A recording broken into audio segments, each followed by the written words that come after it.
This is the final video for section 4, the section on atomic structure. This one will be on atomic mass. If you go to the periodic table and pick an element, say magnesium, when you look at the little box, what you'll find in the upper half is a whole number, in this case 12. The whole number represents the atomic number or the number of protons. At the bottom, you'll find another number which is not a whole number, in this case 24.305, and that represents the atomic mass or the atomic weight. Those are synonyms.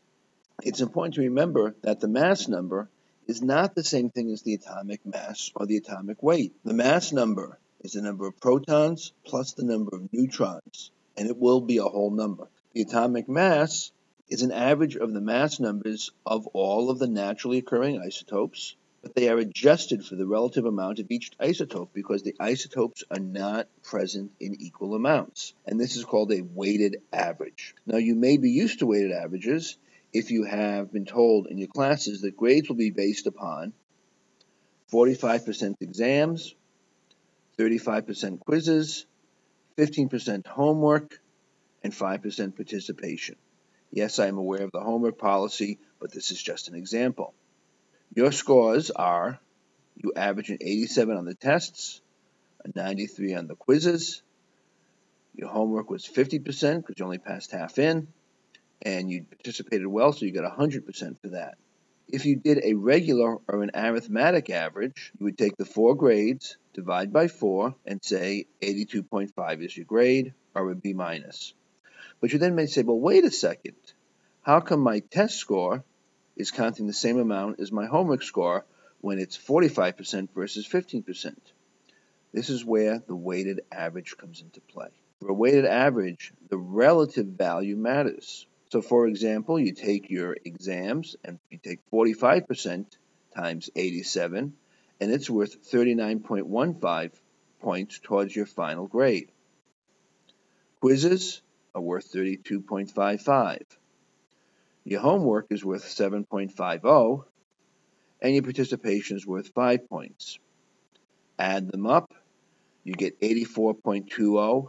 You do not divide by 4, and all of a sudden your grade is now a B. You got a half a grade higher because now we've taken into account the various weight of each of the grades. Now, all isotopes of an element are not present in equal amounts.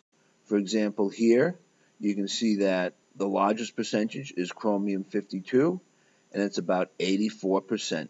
The first thing to realize is that the number of atoms of a specific isotope divided by the total number of atoms of all the isotopes is called the relative abundance, or the percent abundance. If you take the relative abundance and multiply it by the mass number of the isotope, you get the relative mass, and the total mass is the sum of the relative masses. The other way you can say this is that percent abundance times mass number of the isotope equals the relative mass. Once again, you sum the relative masses to get the overall mass. So let's take a look at chromium. Here are the percentages, and what I do first is just list the various percentages. So chromium-50 has this percentage. This is for chromium-52, chromium-53, chromium-54. Now, take the mass number, in this case 50, multiply it by the percentage, divide by 100, and you get the contribution of that isotope. Repeat for each of the isotopes.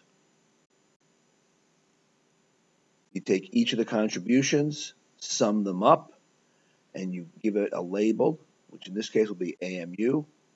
So we would say the atomic mass of chromium is 52.056 AMU.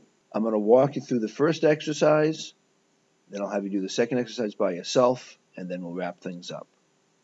So silicon has 3 naturally occurring isotopes. The isotopes are silicon-28, which is 92.23%, silicon-29, 4.68%, and silicon-30, 3.09%. What is the atomic mass of silicon? The way I tackle these is the first thing I do is list the isotopes in order from lowest to highest mass number and the percentages. Then I write out the equation to figure out the relative mass, the percent, times the mass number, divided by 100. Here it is for silicon 28, for silicon 29, for silicon 30. Then you add them up, and here the answer would be 28.11 because the smallest number of decimal points is 2. Don't forget to add the unit, and we have silicon having an atomic mass of 28.11 AMU. Here's an exercise for you. I will give you the answer and then walk you through it.